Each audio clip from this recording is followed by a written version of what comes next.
I'll dive into the strategy, and then you could follow that up with Facebook, Instagram, Meta situation. So here's the strategy, and we never share this strategy on a podcast. We've actually never done this before. This is Right About Now with Ryan Alford, a Radcast Network production. We are the #1 business show on the planet with over 1 million downloads a month. Taking the BS out of business for over 6 years and over 400 episodes. You ready to start snapping necks and cashing checks? Well, it starts right about now. What's up, guys? Welcome to Right About Now. We're always getting right, and we're always about what works now. Well, you know, that's why we're here today. We got Steven and Steven. We're rich from anywhere. What's up, brothers? Come on, bro. Come on. Let's go, bro. Ryan. Hey. Let's get it. Thanks for having us, man. Glad to have some marketers on the show. You know, we're always talking business, always getting down to business one way or the other, but good to have some fellow marketers in the FLA. What's cooking down in Florida? Man, we just had Hurricane Milton out here. Hurricane Milton causing destruction and losing power and stuff like that, man. But you know, it's part of the cost of living in Florida. You know, you got to deal with these things. There's always ways to flip it though. Like one of our clients is actually a auto glass repair shop, right? So we're always finding a way. Hey, look, we just had the hurricane. This is the perfect time to run a campaign. Everybody's glass is shattered out here. Yeah. So you know, so. I see that. And then if you're depressed, you just go get some crumbled cookies. Hey, you got to tell them, drown your sorrows in some crumbled cookies. That's it, bro. Hey, there's always a reason to market. Well, you go high or low, you know, if the market's bad, you got to double down because everybody else is saving money.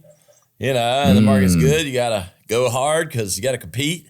Or if you're doing well, you know, that's the hardest thing is convincing clients that are doing good that they could do great, you know, with better, more marketing. I don't know about you guys. I run into that a lot. There's always an angle, you know, there's always an angle when it comes to marketing. And that's why like we love marketing is because regardless of the tension or the situation going on in the world, there's always an angle, whether it's good or bad. And if you're good at that stuff, you can thrive in your business. Regardless of what it is that you sell. Yeah. And we love working with businesses who already have a lot of momentum and a lot of word of mouth and stuff. But I try to get other people to understand that word of mouth is not a marketing strategy, right? Word of mouth is the cherry on top. Right. That's the whipped cream, because the problem is like if you're relying on other people's mouths, like, well, when other people's mouths stop working, your business stops working. Mm-hmm. Right. So you need the word of mouth. It's amazing. Right. But you always need to have a lead generation source that you can control. Right. So that you can have the leads and the sales coming on tap. Right. And then let the word of mouth be that whipped cream on top, bro. Mm-hmm. You know what I mean? So we deal with a lot of really, really successful people who have that organic traffic coming in. But anytime we can throw in some paid ad strategies behind it, it's like it turns into a bonfire. Oh yeah, it always works. From our experience, it always works better. Like we get excited. Like if we get a client or a coach that's already doing really well, for instance, Myron Golden. If we have someone who's already doing well and has data already and they haven't tapped into the marketing yet, man, it goes crazy. Crazy. Yeah. It's hard to put lipstick on a pig. Let's just call a spade. You know, like marketing. I mean, you can sometimes you amplify, you know, a bad business. All you're doing is causing grief because they're either not ready to handle it or it's a bad. I mean, it's just hard. Like, and we had to have those discussions sometimes. I mean, I'm not somebody that's going to tell you your business is bad, but like, dude, there's no differentiation here, or you don't have something that we can light a fire under. You know. Typically, you think about it. I always use the music, and my producer Sawyer Rice has a cool ass band, and so he'll get this. But like, if you sing good or you play good guitar, you want an amplifier to make it louder. But you know what? If you sing like shit, you don't want to amplify that. You know what's funny, bro? You're speaking about music. We used to be music artists as well. You gotta look like, you know, if Rich from Anywhere don't work out, I could see Steven and Steven, you know, doing something.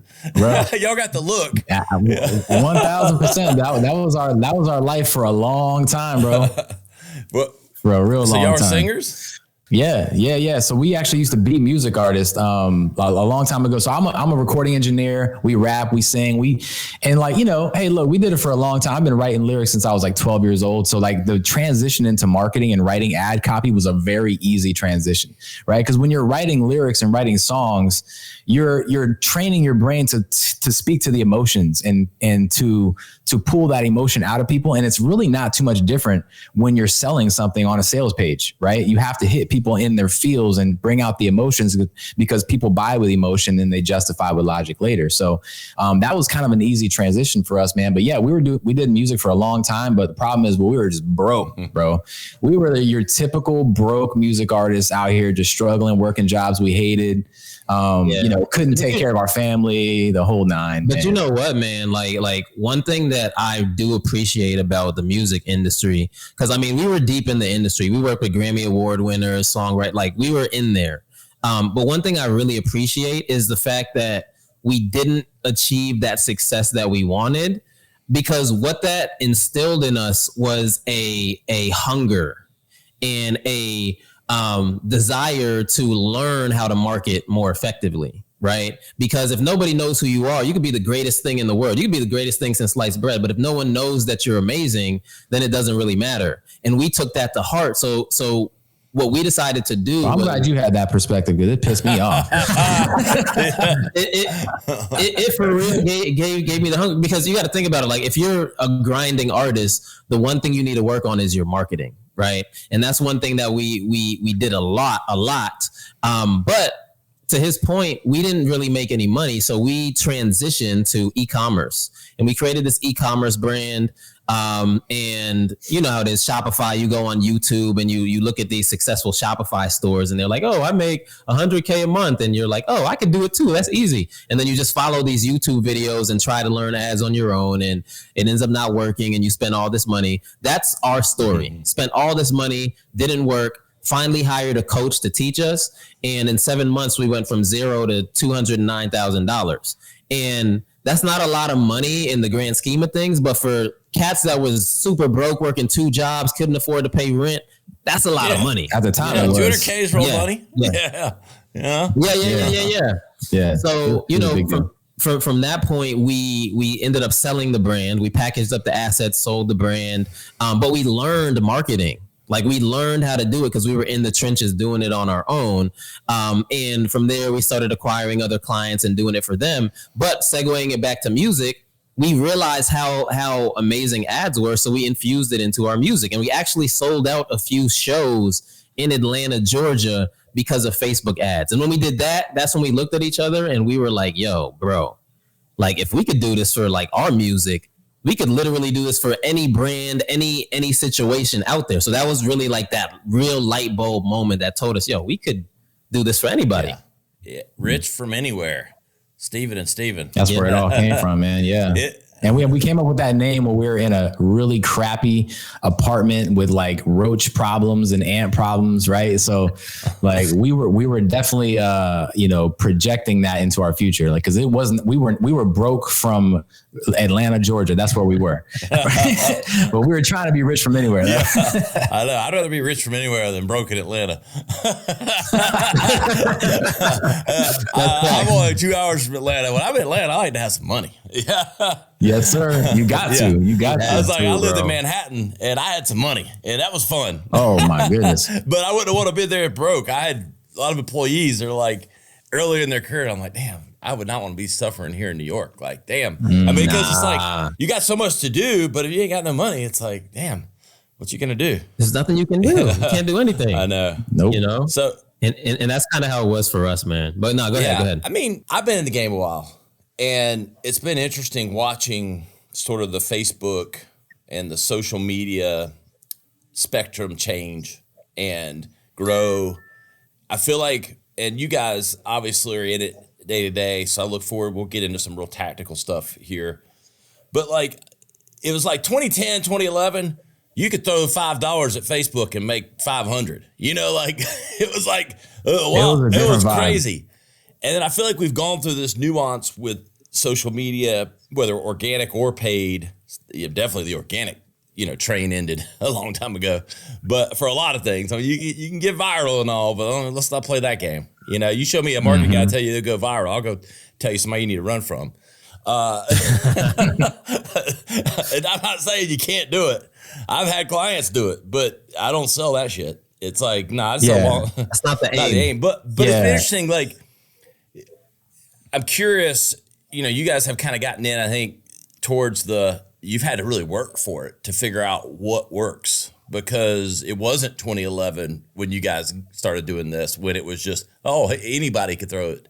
Now it's gotten what I would call like real marketing. You got to really play the game of earning, how to get in front of people, the right audience, targeting, all that stuff.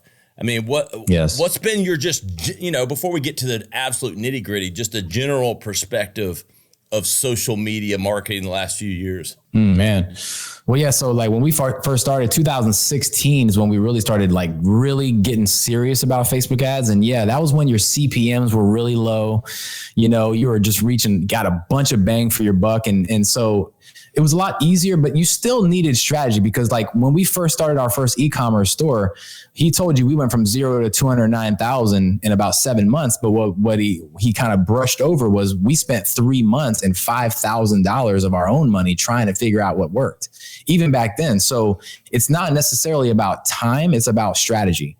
Because when we hired that coach to come in and look at our stuff, I'll never forget that in my entire life, because this guy came in, he looked at our ad account and he was like, dude, no wonder you guys aren't making any money. Like, y'all are doing everything wrong. Like, you're not targeting right. You're not using that right words, this and that.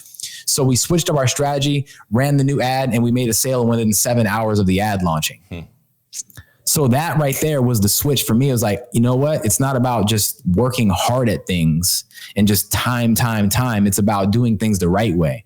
Right. So now it's really not too much different in today's age. You still got to have the right strategy. The thing is, though, the thing that has really changed a lot from my perspective is that the algorithm has changed a lot, and the algorithm has gotten a lot smarter. Right. I mean, bro, it has gotten ridiculously smart. Like, I don't even think people even know how powerful the Facebook ads algorithm really is. Like, that's why we're so gung ho about Facebook and Instagram ads, because it has the best ads platform by far. And the reason why that is because it has more data on its users than any other platform, like literally by a long shot. Right. Mm-hmm. For the people who don't know, Facebook has 52,000 data points on every single profile on Facebook, right? So that means Facebook has 52,000 data points. They know 52,000 things about every single person, right? And I always say this, but like, I couldn't even name you 52 things about myself. Like, it would take me all damn day. And Facebook's out here like knowing 52,000 things. And Facebook on average has about 10 years worth of history on each profile. Right. So that means like imagine if someone was just like stalking someone for 10 years straight, 24/7, like you gave up your entire life to just stalk this one person for 10 years. You think you would know a lot about that person. Right. Facebook knows everything about you. Right. And so there's some things about like, and I'll even enlighten your audience if you want, man, like some of these things that Facebook knows about you. Have you ever heard of shadow profiles? Yeah. But so for those of y'all who don't know what a shadow profile is, when you sign up for Facebook on your phone and all this kind of stuff, Facebook is actually pulling in your contacts inside of Facebook too, right? And it's gathering all your data from your contacts. And what it's doing is it's creating shadow profiles on the back end of Facebook. These are not publicly seen Facebook profiles, but they're shadow profiles on the back end. And the reason why Facebook is doing this is because Facebook doesn't just want to know information about you. Facebook wants to know information about your entire network and how your network influences your behaviors and your thoughts and your actions so that it can target you with the right ads. So there's people who come to us and they're like, oh, I'm not on Facebook, so they ain't got my data. I'm like, bro, you got another thing coming. They know about you, bro. Yes, they do. So you know what though, bro? Like, and this speaks to the power of Facebook. Everything that you're saying right now, it speaks to the power of Facebook, because, we come across people and business owners who feel like, oh, I tried Facebook ads once and they didn't work for me. So it doesn't work, right? If I've heard that once, I heard it 10,000 times. You already know, bro. So it's like, but what people don't understand is that you have to take into account the cost to acquire a customer, because a lot of times these people will run these top of funnel ads and they'll stop right there and they'll say, oh, Facebook ads doesn't work, right? But you got to understand that in the Facebook ads game, and especially in e-commerce, about 97% of the people that visit your website the first time aren't going to buy from you anyway. So a lot of times people get discouraged by that and they're like, oh, ads don't work. So they don't go deeper, right? Once you continue to go deeper and you begin doing the retargeting and messaging that way, right? It changes the game. But a lot of times someone might be like, well, I ran ads one time and I spent $200 and I got 3 customers. So I didn't get a positive ROI out of that, right? But you have to understand that it's not just Facebook ads, right? You have to make sure that you have a certain type of product offering that's going to actually get these people to buy from you over and over and over again, right? Because if I spent $100 to acquire a customer and they spent $20 on a product from me, yes, I'm in the hole initially. But if I have bundle offers on the back end that get them to buy as well, now all of a sudden I'm decreasing the negative ROI. And eventually what's going to happen is if you continue to market via text and email marketing and have your automation set up the right way, over time, they're going to continue to buy from you. And now that ROI is going to turn positive. So it's a holistic approach that people need to take. I love Facebook, and Facebook is amazing because what it does is it introduces new people to your brand. And as long as you can get them into your ecosystem, if you have good products and services and you're marketing correctly, you can make a fortune doing Yeah, but like, and Ryan, you know this, man. Like at the end of the day, amateurs, they always focus on the front end results. Right. And professionals, they're focused on the back end results. And you've always heard the term, like the company that's willing to spend the most to acquire a customer wins, because they understand, like, look, when I run these ads, yeah, even if your cost per acquisition is a little bit higher than you want it to be, if you got stuff on the back end and you can make that a loyal customer, that's where the money is back here. So shift your focus and understand that Facebook is a customer acquisition tool, right? It's an awareness tool. Use it for what it's supposed to be used for. And then make sure that you have a business model that supports and makes everything work, right? So if Facebook ads don't work for you, I would say it might not be Facebook. It might be your business model that's not working, right? Yep. So you gotta look at it that way. And because Facebook gives you all the tools, man, the algorithm, going back to some of the things that it does, it even tracks your movement patterns. So it, like, your phones have sensors inside of them, and Facebook's inside of your phone, and it can detect your movement patterns. So if, like, for instance, if Ryan, he likes to go out and take a walk at 7:00 in the morning and he's got his phone with him, well, his phone can track those movements, and Facebook can detect those patterns throughout the day. And it starts to realize, okay, Ryan likes to walk at 7 in the morning. He likes to work out at 11 o'clock in the morning, and he's stationary at about 2 o'clock. Okay, so let me run ads to Ryan at 2 o'clock because that's when he's stationary looking at his phone, right? So like the Facebook algorithm, it goes way deeper than people think, and you just got to let Facebook do its thing. I think that's the difference between how it was in 2016 and how it is today. The Facebook algorithm is way smarter, and it's less about targeting now. Right? Because I don't know if you remember, like 2016-ish, like there was all these targeting strategies where you had multiple boxes and you were narrowing things down. It was all intense. Nowadays, dude, the Facebook algorithm's so smart, you don't even need to do that anymore. What you need to focus on now is messaging, right? We always say messaging is the new targeting. So get really, really good at understanding your client, understanding their pain points, speaking to your avatar, and let the algorithm find your person. Right? It's not about targeting. It's more about messaging, and creative. So I think back to sort of like the business as a whole, working or not working. I mean, so many companies, even like multi-million-dollar companies, haven't spent the time, like, even looking like, what's the lifetime value of a customer? Like how, like what, if you sell monthly services, it's one thing, like you said, if it's $1,500 to acquire that customer. But if you sell them something monthly or they get into your CRM and they're now a customer, lifetime value. And so, like, sometimes, I'll be talking with some clients that, they totally get it. And then some clients don't, like, what's LTV? Like, I'm like, come on, man. Like, we got to back up here a minute. We got to do some business strategy, then we'll do some marketing strategy. Like, but because what you got to know what it costs to acquire a customer. You got to know what your average lifetime value is, and then you can back your way into what you can afford to pay, to acquire that customer. Exactly, and, bro. Yeah, and so that's a business discussion. I am curious. I got several questions on Facebook specifically / Meta.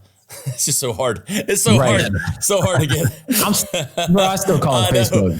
So does 99% of America. But I'll come back to why I brought that up. But I take it, you guys have done this long enough. You're spending enough money. You guys are gurus now, and you've obviously evaluated other platforms to try to do the same thing. I mean, have you guys dabbled in, TikTok or Google ads or programmatic, native type stuff like display? I mean, is it just you always come back to Facebook, or, what's been your perspective on other platforms? Yeah, man. So we've dabbled. So we've dabbled into Google ads, YouTube ads, TikTok ads. We've dabbled into those. Programmatic, we haven't dabbled into at all, really. But with our experience with TikTok ads are great for like lead generation and acquiring more potential customers quicker. It's also great for CPM. Like if you want a really low CPM, go to TikTok because there's less competition over there. So it's going to cost you way less to get the eyeballs on your brand. One of the things that I noticed with TikTok is, and this is from our experience, the quality of customer for us isn't as great as it is with a Facebook platform, right? And TikTok's kind of new, and a lot of kids are on TikTok and stuff like that. So TikTok is a great way to acquire leads and to make money depending on the cost of your product or service, right? I know people who are selling like $250 coaching programs, and they're doing great on TikTok because that's kind of like that audience. Right. And that's the thing too, is it goes back to, again, the business discussion of knowing your audience, knowing what it is that you're selling, right? So if you're an e-commerce brand selling a $20 product, hey, TikTok will go crazy for you, right? Yep. It'll smash for you. But, I know you have a lot of high level entrepreneurs watching this podcast. If you're selling $5,000, $10,000, $50,000 programs, TikTok might not be the best place for you to advertise because you're going to get a lot of tire kickers coming in. And then the other thing about the TikTok algorithm you got to understand is just that TikTok's just not as old of a platform. So it just doesn't have as much data on its users. So therefore the algorithm just isn't as smart as Facebook. And again, if we're going to put our marketing dollars somewhere, don't we want to put it where it's best used, right? Don't we want to use the best platform? And I'm not saying that TikTok's not great. It is, but it ain't as powerful as Facebook. And then you have Google, which obviously Google is great because it's search based, right? So if people are searching for certain keywords, then they're gonna look for you and they're gonna find you, right? And so, but the thing is, that's great, but you also have to understand that sometimes people they know what their problem is, so they go off and they search for their problem. But sometimes people have problems that they don't know what the solution is. So how are they going to search for something that they don't know exists? Yeah. So you have to have a blend of both where it's like, hey, if you got people who are looking for you, great, do some Google ads. Although Google ads for us always tend to be a little bit more expensive. All right. So that's another reason why we tend to favor with Facebook. But Facebook is more interruption marketing. So Facebook's going to interrupt people with a solution that they didn't even know existed. And I'm sure it's happened to you. It's happened to me all the time where literally like I have a shoulder issue right now. Like I was working out and my shoulder, I tweaked it. Right. And somehow Facebook knows that I tweaked my shoulder in the gym. Yeah, you probably did a search somewhere for probably, bro. Like, shoulder, or it's watching me in the garage, like work out. And he's like, tweak the shoulder. But then, so next thing I know, I'm getting hit with these red light therapy products. Bro, right? Me too, bro. Like literally every day. But here's the thing though. I didn't know red light therapy was a solution to that problem. Yeah. So therefore I'm over here wondering how I can fix my shoulder issue. And so Facebook ads is a way for you to interrupt people with the solution that they're looking for that they don't know existed. So it's just another perspective, man. So, and that's why we choose Facebook over those other platforms. Now, I will say TikTok, we run TikTok ads as well, and it's good for certain things. But if you want to find like quality people, from our experience, Facebook ads is where it's at. And for the high level entrepreneurs listening, if I were to suggest a place to start with your ads journey, if you're really trying to acquire more higher ticket customers or higher ticket clients, I would definitely start with Facebook first, because it's very easy to use too. Facebook ads are not difficult. They're very easy to use. And now with Facebook and AI, it makes everything so much easier, to the point where people aren't even targeting anymore. People are literally not putting in targets when they're running ads. They're not telling Facebook what type of people they're trying to target. They're literally just focused on the messaging, getting their messaging right, speaking to a particular customer, a specific customer, and they're running ads like that, and they're still doing well. So Facebook is where it's at, man. Talking with Stephen Johnson and Stephen Blackburn. Rich from anywhere. Rich RFA. Rich from anywhere. I get RFA. I like acronyms. You know, RF, yes. Team RFA. Some of the most successful companies have that three word acronym. Yes. Hey, power of threes. That's a marketing. That's thing. it. It's kind of like, even in the Bible, the Father, the Son, and the Holy Spirit, they were the first. Come on, bro. Come on. Right about now. It ain't accidental, buddy. Come on, man. You know what? One of my marketing, I have like a mentor. I like to say I'm the mentor, but I do have one mentor. His name's Christopher Lockhead. He said, he who owns the problem becomes the solution. So you frame the problem. He who owns the problem becomes the solution. So you don't have to, 100. We can talk about brand and all your features all day, but you got to talk about the customer's problem and own the problem so that you become the solution. Because that's big. Yeah. So that's really big, bro. Yeah. Because at the end of the day, like I think a lot of people struggle with selling products, and they do that because of the thing that you just said, right? They're out here trying to sell their products.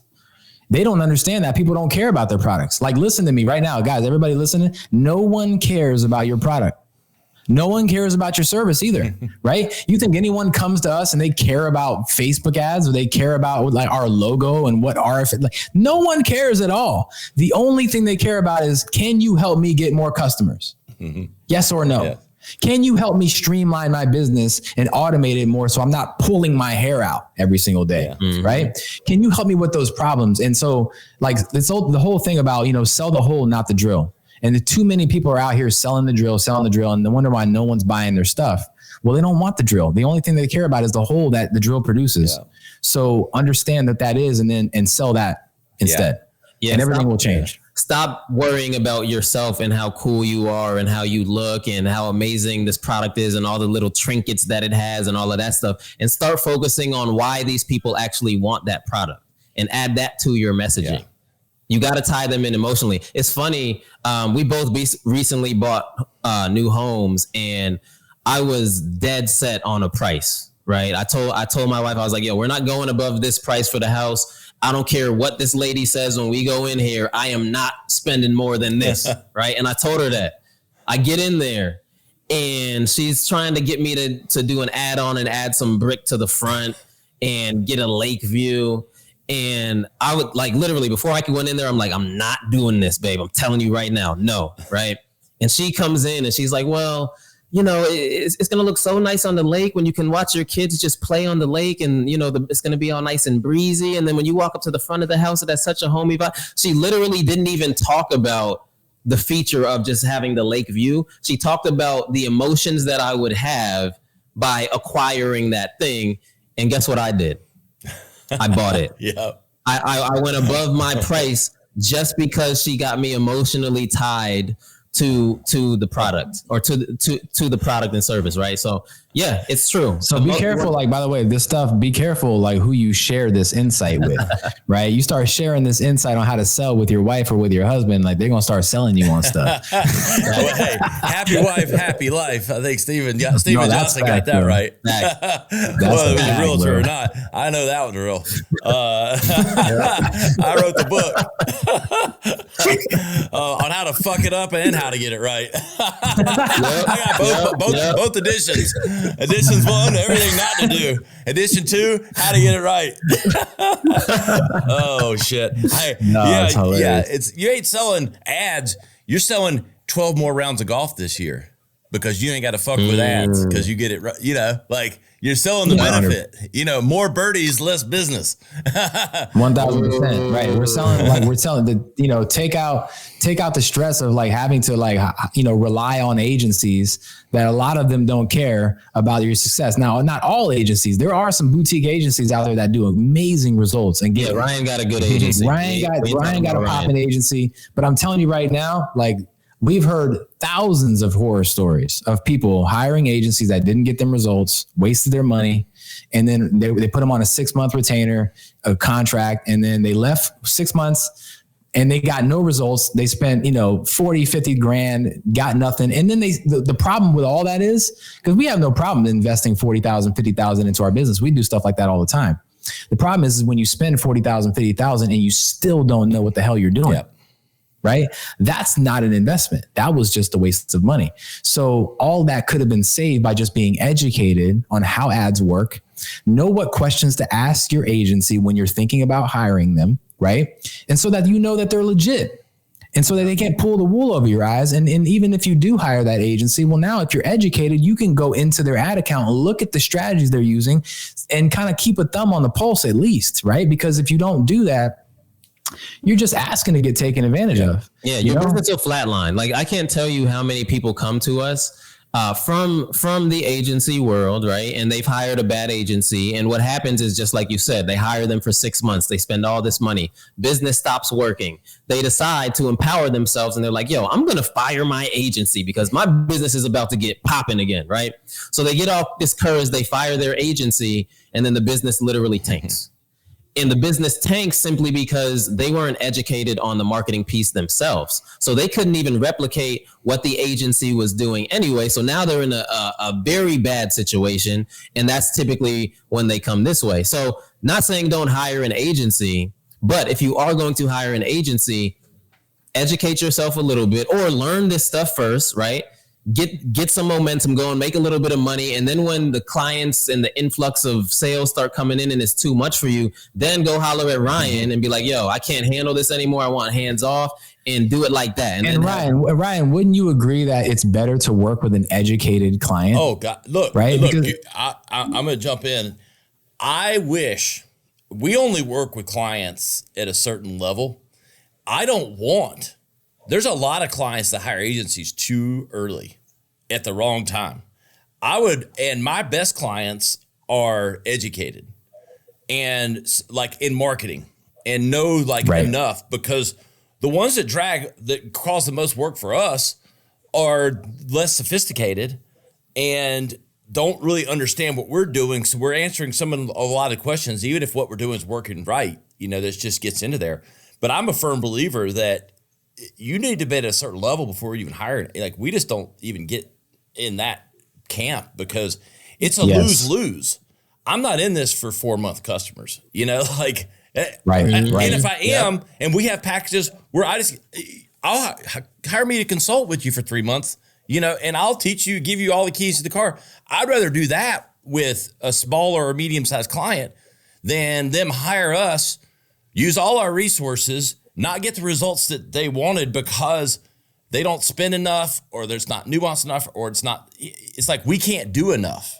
And so believe me, that's why I wanted to have you guys on the show, because there's a lot of education needs to happen, and not every client should be working with an agency. And it's exactly, it's 1,000%. And there's this assumption that you can, I don't know, hire your way to success, you know, with certain things, but it's just not the case when you're scaling and at a certain size. You've got to, and the tools now, and this is what I want to delve into with you guys, you know, some of the specifics of using the platforms and the AI and that kind of stuff.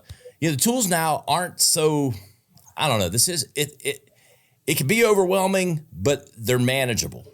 And people need to learn how this stuff works at the very least, if not do it themselves. Yes. Well, everything that's worth learning has a learning curve, so you got to understand that don't be afraid of a learning curve. That just means you're learning something that's worth learning. Right. And yes, of course, like Facebook ads and all these different things, they have a learning curve, but I'll tell you what, if you want to shorten that learning curve, get yourself a mentor, dude. Get yourself a coach, right? Don't be an idiot. Don't be out here like trying to do everything by yourself, looking for free stuff. Like I think looking for free stuff is what keeps people broke.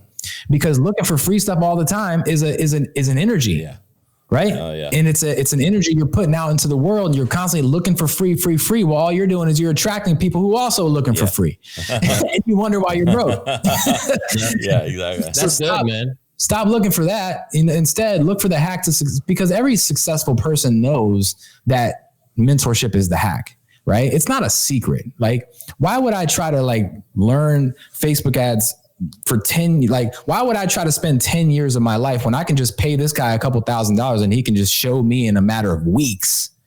Like one time, one of our mentors told me one time, look, if you want to really scale your business and be successful, never, ever, ever spend your time trying to save money. Always spend your money so you can save time. Because once you spend your time, you never get it back. It's gone forever. But when you spend your money, you can actually get it back and you can double it, triple it, quadruple it, 10x it, 100x it, right? And so find yourself a coach and it's not that hard is what we're trying to say is when you have the right guidance and someone showing you step one, step two, step three, right? And they're with you and showing you in a way that's easy to understand. And that's what I think one of our superpowers is being able to take complex subjects and make them very easy to understand, right? Because I believe a good coach is a condenser, right? Coaches are condensers. Coaches are people who can take complex subjects and break them down so that a second grader can understand it, right? And not overcomplicate it. And then you walk away feeling empowered. You feel you have clarity. And when you have clarity in your business, that's where all the creativity gets sparked and you get hopeful again and you get excited about your business.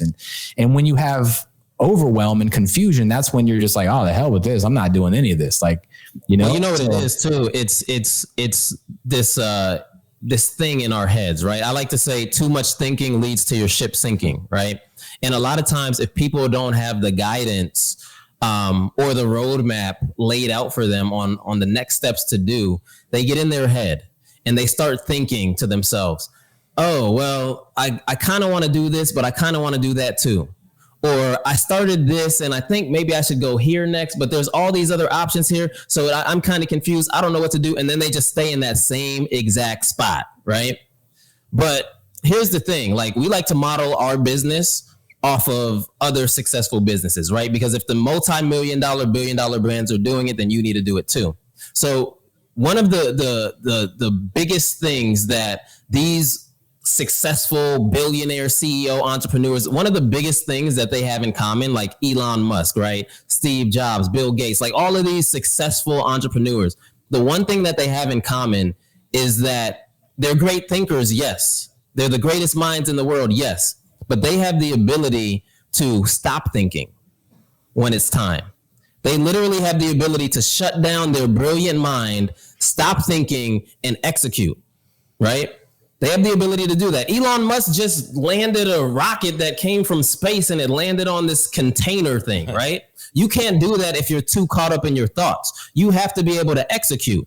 And what's even crazier, we're big into law of attraction, metaphysics, manifestation, stuff like that. So for those of y'all listening that are into meditation and prayer and things like that, there's this state of being called God consciousness, right? It's the state of being, right?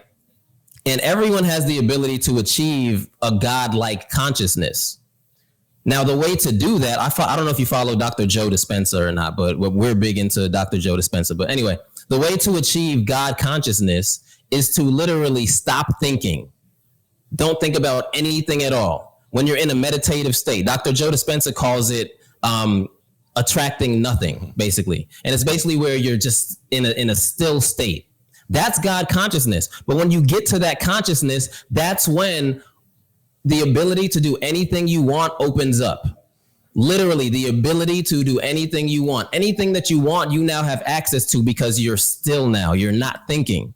So it is very important for entrepreneurs that are listening that might get caught up in their thoughts and might not know which way to go. It is very important to quiet it down a little bit and start executing. And the best way to do that is by finding a mentor, someone who can guide you and hold your hand through the process and actually give you the roadmap that you need so that you're not thinking and going left and right and not knowing what you're doing. Yeah, at the end of the day, success loves speed, right? Every successful person, when I see them, they see an opportunity. They don't just sit on it, they get on it, right? They move fast. And also like your pay, like there's so many like sayings and say like your pace determines your place, right? Like move. Like, it's so funny because like so many people want success to come fast to them, but then they move slow. And it's like, well, that scientifically doesn't even make any sense. Like, how do you expect success to come to you fast if you're moving slow?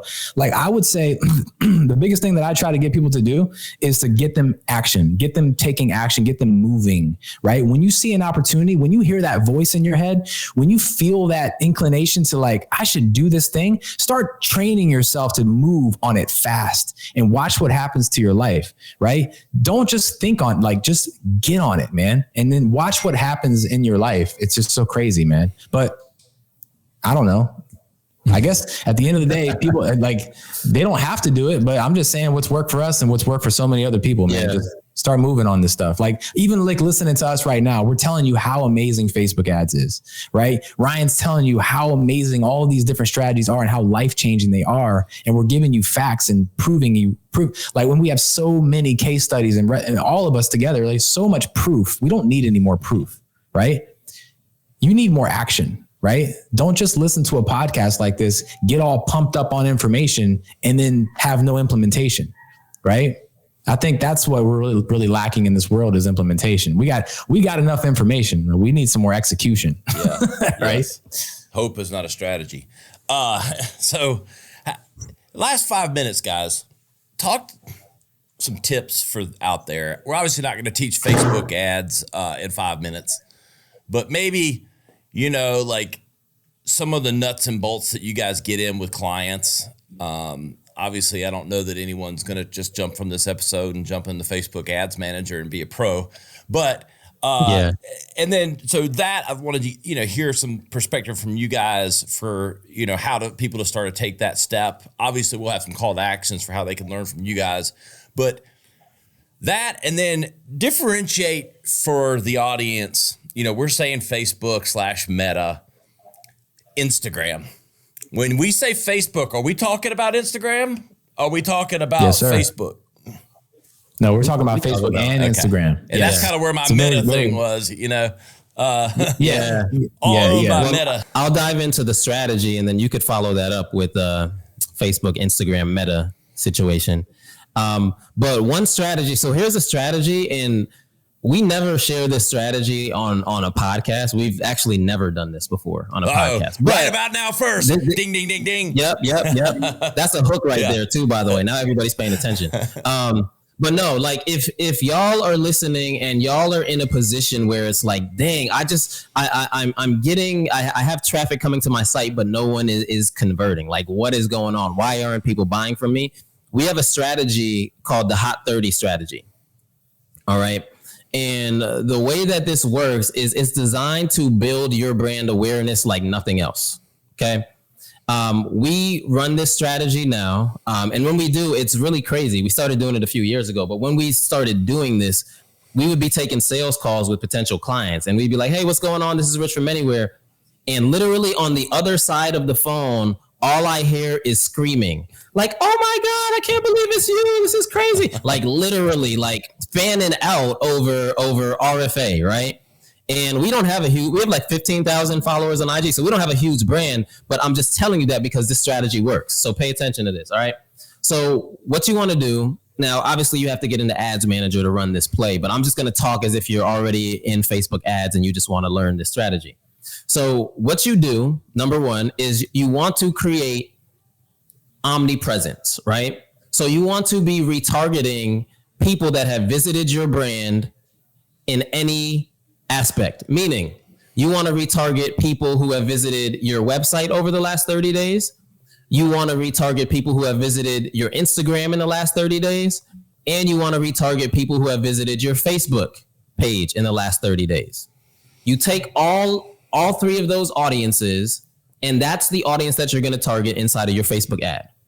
Now, the objective that you're going to choose for this ad is going to be a video view objective. Okay. So now you have your audience, you have your objective. The last part is the actual creative.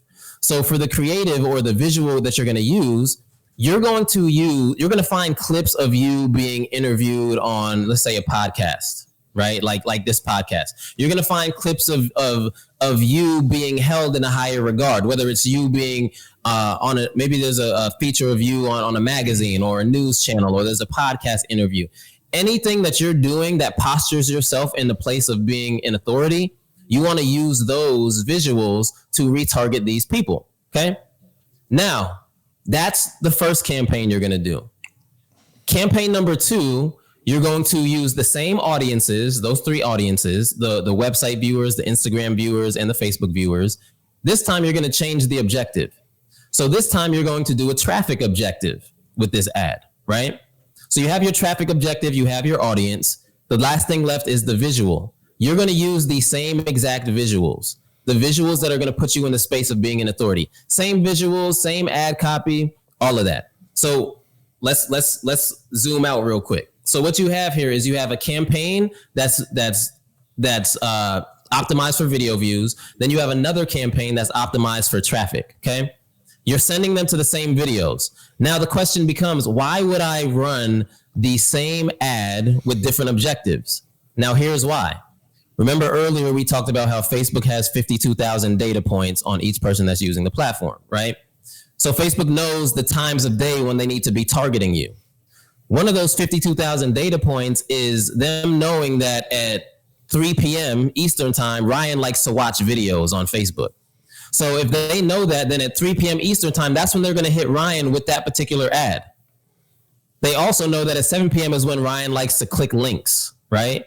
So what they're going to do is they're going to deliver that traffic campaign to Ryan when he likes to click links. So what you're getting now is you're getting Facebook to target these people at specific times of the day when Facebook knows that they're more likely to interact with that objective that you chose.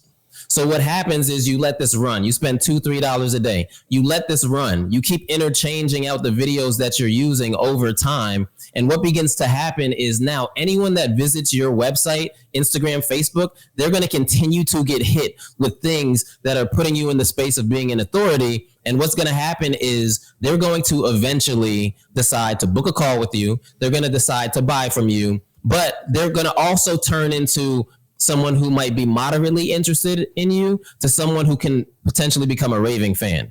So that's our Hot 30 strategy. And so the thing about that strategy too is that you don't need a lot of budget to make that happen, right? You can literally run that at like $1 a day, $2 a day, maybe, because the people that you're retargeting, it's not going to be hundreds of thousands of people. You're probably talking maybe thousands of people at the max, right? So you can get away with that with a very, very small budget and just have that running all the time. And that's how you create that omnipresence. And because like what they say, it's out of sight, out of mind, right? If they don't see you, they're not thinking about you. Out of sight, out of mind. And if you're out of mind, then you're out of pocket, right? So you need to make sure that people are seeing you all the time because perspective is everything. And you can run that play in so many different ways. How often do you spread apart the first to the second? Like, do you have them, you immediately set them up at the same time, or you do one for same time? Same so time. Yep. The exact same time, just a different objective. Yep. Yeah, exactly. Okay. Exactly. And so you can run this play with like a Hot 30, like he just said, which is more kind of a broad approach, but you can also do a very, very specific, what we call journey retargeting. Let's say you have people going into a lead magnet and you know that lead magnet is going to pull them into an email opt-in and it's going to throw them into an email sequence for 2 weeks. Well, what you can also do is as soon as those people opt into your lead magnet, you can pull them into a custom audience, a 2-week custom audience, and you can now run ads side by side, basically parallel with your email sequence. So now for the 2 weeks, people are not only coming in, they're getting emails and text messages and all this stuff, but they're also seeing ads that are relevant to your lead magnet for those 2 weeks as well, right? And you can run this play. Guys, I don't even know if y'all even understand how powerful this is, right? But again, when we're saying this stuff, get creative with the way that you use it, because there's a lot of different ways you can do it with webinars, with challenges, with lead magnets, with any kind of like brand awareness play that you're trying to run. But when you do that, it's going to just increase the effectiveness of anything that you're trying to do. So I don't know. Call it the Tom A. Top of mind awareness. Come on. Tom A play. I like that. Talk to me. I mean, so we're talking, when we talk Facebook though, you guys, obviously Facebook will place it where you need to, but it might be Facebook, it might be Instagram, but do you let the algorithm figure out where it wants to target those people, or do you go Instagram only, you know, or do you let it? Yeah. We always, in the beginning, we want to split test both, right? Because a lot of people think that they know where their audience is, but a lot of times you might be wrong, right? So never make decisions based off your own opinion or your emotions. Always make data-driven decisions. So we would recommend just letting the placements just go, right? And then letting Facebook figure out what the best is. Now, it's most likely always going to be the feed, right? Like you got right column, you got stories, you got marketplace, you got all this stuff. Most of the time it's going to split test everything at first, but then it's going to say, the feed is where it's at. So you'll notice most of your money is going to get spent delivering your stuff in the feed. But in terms of which placement, Facebook or Instagram, I would definitely split test, because you don't know where your audience is until you test. Yep. Test. Got to look at the data, and it will tell you where to go. Everything that's not a test is a guess at best. You guys got all the names, all the acronyms. I thought I had a lot. We used to be writers, man. Oh, hey guys, I love it. A lot of action here, a lot of good advice. Where can everybody learn more about everything you guys are up to? Absolutely, man. So if you guys want to go to richfromanywhere.com, check out our website, man. We have tons of different courses that you guys can, if you guys are just getting started, hop into those courses. They'll blow your mind. We have different challenges that you guys can join. If you're more of a high level entrepreneur, you already have some momentum, you got some things going, and you want to take things to a whole nother level really fast, you can actually request a call, request to speak with us. You can go to the contact and just request a call. We'll sit down, see where you're at, see how we can help you, and have a nice little convo. But yeah, Rich from Anywhere on all platforms. Check us out. Hit us up. We're not bougie. We respond to everybody. Yes. We don't want to be broke anywhere. We want to be rich from everywhere. Yes. Appreciate you guys. Steven. Likewise, man. And thank you so much, bro. Appreciate you having us. Hey guys, you know where to find us. RyanIsRight.com. You'll find all the highlight clips from today, links to these guys' programs, and of course, link to all of our sponsors. Hey, go give them some love. Brandon Bill's been taking care of us. You go take care of them. You know how this works. We'll see you next time, or right about now. This has been Right About Now with Ryan Alford, a Radcast Network production. Visit RyanIsRight.com for full audio and video versions of the show, or to inquire about sponsorship opportunities. Thanks for listening.